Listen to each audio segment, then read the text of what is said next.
सुन्नुहोस् न, यो बिर्खबहादुर सुबेदारको घर जाने बाटो कता होला?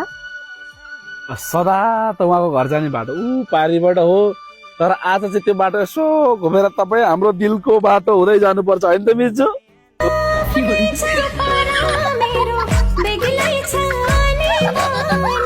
ओहो भाती कहिले आइसो अमेरिकाबाट?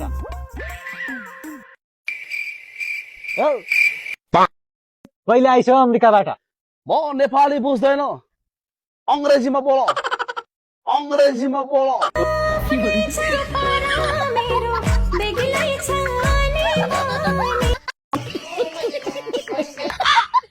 त्यसो भए बाबुहरू मेरो छोरी माग्न आएको। हजुर पानी चिया छैन? जोसँग कुरा मिल्छ उसलाई मात्रै चिया खुवाउने हो। यहाँ सबैले चिया खुवाउन सकिँदैन। चिनीको रेट आकाश छइसक्यो। ल बाबुहरू, मेरो छोरीसँग बिहे गर्ने भए मलाई संस्कारी केटा चाहिन्छ, बाबुआमालाई माया गर्ने, टाइममा घर आउने, डाँट रक्सी नखाने र राति पिटिक्क नहिँड्ने केटा चाहिन्छ मलाई। यहाँ बाबु चाहिँ के गर्छौ? म चाहिँ बैंक म्यानेजर।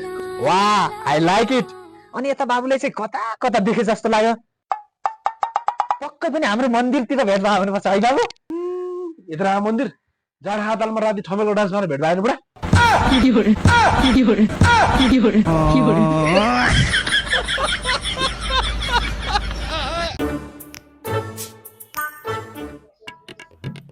एक्सक्युज मी, हजुर के चाहियो होला? मलाई कस्तो कुकुर हो यो? यो हाम्रो पसलको सीसी क्यामेरा हो के? यस, यो पसलको सुरक्षाको लागि म 24 घण्टा आँखा चिर्को जस्तो बनाएर राख्छु। सीसी क्यामेरा के हो? मलाई पिछा बाख्त फिल भयो गएर आउँछु ल। भन्नुहोस् न के चाहियो?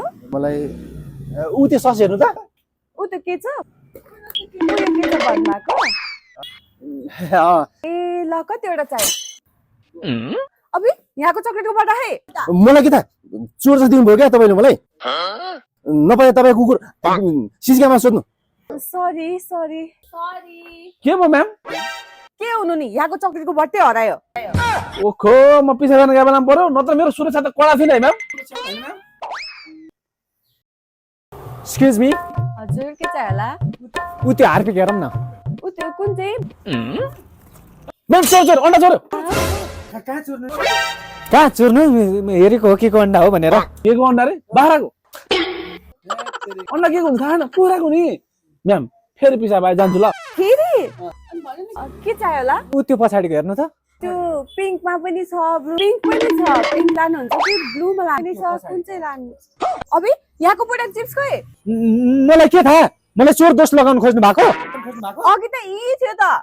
तपाईँसँग प्रुफ के छ? अब प्रुफ त सीसी क्यामेरा थियो तर पिसा फेर्न गएको छ। अनि त्यतिकै दुनियाँले दोष लगाउन पाइन्छ? के भयो म्याम? के हुनु नि, पोटेटो चिप्स फेरि हरायो आज पनि। ओखो, फेरि आज पनि म पिछा फेर्न गए बेला पर्यो, नत्र मेरो सुरक्षा त कडा थियो है म्याम। सुरक्षा कडा होइन, अब तपाईँको अर्को अप्सन खोज्छु। Excuse me. ए तपाईँहरू हजुर, खोइ त आज तपाईँ कुकुर सीसी क्यामेरा हुनुहुन्न? छैन नि। बरु तपाईँहरूलाई के चाहियो होला? आज सीसी क्यामेरा नभएको दिन हामीलाई धेरै सामान चाहिरहेको थियो। ए हो र? हुन्छ तपाईँहरू सामान हेर्दै गर्नु, मलाई पिसाब लाग्यो, म पिसाब गरेर आउँछु ल।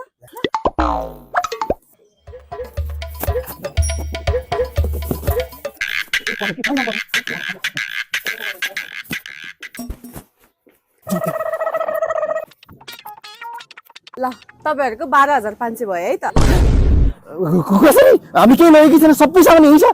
12,500 भयो भनेपछि दिनुहोस् न हुरुक। हामी यतिको पैसा किन दिने? तपाईँसँग प्रुफ के छ? ऊ त्यहाँ हेर्नुहोस् त। होइन, यो गौथुले गुण जस्तो के हो यो? त्यो ओरिजिनल सीसी क्यामेरा हो। साँच्चै बाबुहरू चाहिँ के काम गर्नुहुन्छ रे? म स्कुल पढाउँछु बुवा, टिचर क्या। अनि यता बाबु चाहिँ? म त टिप्पो ड्राइभर, हरन बजाउँदै घुम्ती मोडेर। अनि बाबुहरू बिच त आकाश पातलको फरक भयो नि त। के आकाश पातलको फरक नि? यो स्कुल पढाउने गुरु, म टडक चलाउने गुरु। गुरु त गुरु नै हो म पनि। त्यसो पनि हुन्छ, रेस्पेक्टमा फरक छ नि। गुरु नमस्ते। देखिस्, मलाई टाढोबाट मान्छेले चिनेर रेस्पेक्ट गरेर नमस्कार गर्छन्। एकछिन उता हेर त। त्यो मेरो खले भाइ हो। गाडी चलाउन मैले सिकाएको, मलाई नमस्ते गुरु भने अहिले कुरो बुझ्छ? गुरु थापौँ अलिकति। बुवा ए छोरी आऊ तिमीलाई नै हेर्न आउनु भएको छ उहाँहरू बाबुहरू मेरो छोरी विद्या अनि बाबुको तलब कति छ सञ्चय कोष काटेर 18,000 आउँछ बुवा पछि पेन्सन पनि आउँछ 18,000 18,000 त बुवा हाम्रो एक दिनको कुरा हो 3 दिन बालुवा जोलाहरूको ल्याएर यहाँ भक्तपुरमा झार्यो भने एकै दिनमा आउँछ हैन काइला बाइ द वे एउटा कुरा सोधु सुन्नुस् न विद्याजी यो कार कसको हो यो यति बेला खडे भाइको प्रगति गरायो भाइ अनि तपाईको चाहिँ छैन मेरो नि छ नि एउटा मेरो त के भन्छ अँधेरो गाडी छ मेरो एउटा ए गुरु अँधेरो होइन के पँधेरो पँधेरो पजेरो होला नि पजेरो हुने गाडी छ धनभन्दा बिटा ठुलो अब हामी के डिस्कस गरिरहनु हैन विद्याजीले सोधौँ न धन ठुलो कि विद्या ठुलो भनेर ल विद्याजी तपाईले भनिदिनु पर्यो धन ठुलो कि विद्या ठुलो अहिलेको यो वैज्ञानिक युगमा एजुकेसन त अक्सिजन भन्दा पनि इम्पोर्टेन्ट कुरा हो साइन्स टेक्नोलोजी तपाईले चलाउने टिप्पर यो सबै विद्याकै कारणले त डेभलप भएको हो नि विद्या त नभई नहुने कुरा हो त्यसैले म चाहिँ के रोज्छु भने धन धन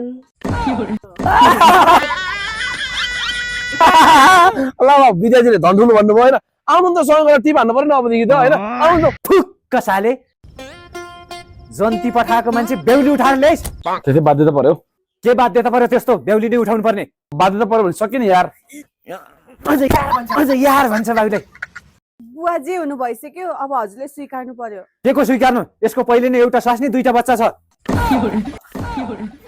अब मेरो के हुन्छ कस्तो के हुनु नि माथि एउटा कोठा दुई पाटा बारी तीनटा बाखा दिनु गरेर खाए भइहाल्यो नि यार बाबा तपाईले कसरी बेगाएर भन्नु त मैले त 7 गाउँको मान्छे बोलाएर बारीको पाटामा सानले भत्तेर खुवाएको थिएँ मैले कसरी गरे तेरो पनि त्यही बारीको पाटामा हो तपाईले मलाई जन्ती कहाँ पठा काठमाडौँ काठमाडौँ मात्र होइन के बा काठमाडौँको गोलफुडामा रहेको ताज प्यालेस भन्ने पार्टी प्यालेसमा जन्ती गयो छिर्ने बित्तिकै यस्तो पार्टी प्यालेस हेरेको त दरबार जस्तो बा यार त्यसपछि त बेगरौँ यता हेरे पनि बेगरौँ उता हेरे पनि बेगरौँ लाग्ने के पार्टी प्यालेस गर्दा यसो हेरेको त खाली भन्दा बेहुली मात्र रहेछ नि बेहुला सिन्दुर हालेर लिएर यो घटना घटिहाल्यो भाइ पार्टी प्यालेस मन पर्यो त बेहुलीले सिन्दुर हालेर ल्याइस् ओइ बुढा को यो फेरि असली बेहुला म असली बेहुला अनुहार हेर्दै बाउला आएको छ होइन के बा यहाँ के गर्न त के गर्नु नि जारी लिन आएको म जारी सम्पत्ति भएपछि जारी 2-4 वटा दारी चाहिँ लाने बेला जा 2-4 वटा दारी चाहिँ लाने बेला जा अनि बाबु दाइजो चाहिँदैन भनेको होइन चाहिँदैन नि अनि यो सोफा हाम्न चाहिँ किन ल्याएको सानो डेमो देखाउनु पर्ने थियो तपाईँलाई आउनु त आउ त बाबु हजुर सोफा छ दराज छ डाइनिङ टेबल छ अनि यो सोफा हाम्न चाहिँ किन ल्याएको बाबु ससुरबा हजुर तपाईँलाई मैले बिहेमा दाइजो दिनुपर्छ भनेर यहाँ ल्याएको होइन के मानिलिउँ तपाईँले बिहेमा यो शानदार सोफा गिफ्ट गर्नुभयो अरे यो सोफा कहाँ राख्ने घरमा म कहाँ जानु पर्यो अफिस त जानु पर्यो है अफिसमा पनि यहीँबाट लगेको सोफा छँदैछ सोफा पनि घरमा तपाईँको छोरी पनि घरमा आखिरमा मेरो नाम मात्रै हो क्या काम लाग्ने त तपाईँकै छोरीलाई हुन्थ्यो सोफा त होइन 1 नम्बरको अल्छी सुते नि भयो उठे पनि भयो चार्ज गर्न कहीँ जानु पर्यो हेर्नु चार्ज गर्ने ठाउँ पनि यही छ मानिलिउँ तपाईँले मलाई यो दराज गिफ्ट गर्नुभयो आउनु तपाईँले मलाई शानदार दराज गिफ्ट गर्नुभयो अरे दराज कहाँ हुन्छ घरमा म कहाँ जानु पर्यो अफिस त जानै पर्यो होइन अब लुगा पनि सबभन्दा धेरै तपाईँकै छोरीको हुन्छ उसैको लुगाले भरिने हो दराज पनि हो कि मेरो त के छ र 2टा टी-सर्ट 3टा गन्जी एउटा प्यान्ट त्यो त झोलामा हाल्नु अफिस लाने गरेछ मैले दराज पनि तपाईँकै छोरीले काम लाग्यो होइन भन्नु त दाइजो चाहिँ मलाई चाहिँदैन फेरि लाउनुहोस् त अगाडि मानिलिउँ तपाईँले मलाई डबल बेड खाट गिफ्ट गर्नुभयो खाट कहाँ हुन्छ घरमा म कहाँ हुन्छ उही अफिसमा अफिस त जानै पर्यो अफिस तपाईँको छोरीको ज्यान हेर्नु त धुर्बी हात्तीको जत्रो छ डबल बेड खाट पनि सानो हुन्छ म कहाँ सुन्ने उही त्यो चादरवाला सोफामा तपाईँलाई म अर्को देखाउँछु हिँड्नु त तपाईँकै छोरीलाई काम लाग्ने कुरा भनिरहेको छु कि म हिँड्नु मानिलिउँ तपाईँले मलाई शानदार डाइनिङ टेबल गिफ्ट गर्नुभयो डाइनिङ टेबल कहाँ हुन्छ घरमा म कहाँ हुन्छ उता अफिसमा के बाबु अफिसमा मलाई थाहा भइसक्यो अनि मैले भने तपाईँलाई सबै तपाईँकै छोरीलाई काम लाग्ने हो सबै कुरा जतिखेर खाइरहनु भने उसैलाई हो सबै सामान तपाईँकै छोरीलाई काम लाग्यो नि त मलाई दाइजो साइजमा कुनै इन्ट्रेस्ट छैन दाइजोको त म पुरै साथमा हो क्या ए बाबु भनेपछि दाइजो चाहिएन चाहिँदैन अनि यो छोरी पनि किन चाहियो यो सोफाको सबै सामान मलाई मन पर्यो छोरी पनि घरमै राख्छु यो सामान पनि घरमै राख्छु म दाइजो चाहिँदैन भनेर दाइजो माग्न खोजिरहेछ मुला जाने जाने भने सामान छोरी घरमै राख्ने घर चाहिँ मात्र मिल्छ त तँलाई मुला एक मुद्दा दिन्छु अनि नाक साक फुटाइदिन्छु अहिलेको वैज्ञानिक युगमा पनि नपढेर हुन्छ हामीलाई भइरहेको त होइन ए भइरहेछ त्यसो भए 12 + 12 जोडेर कति हुन्छ 12 + 12 मिसिजुट 24 मिसिजुट 24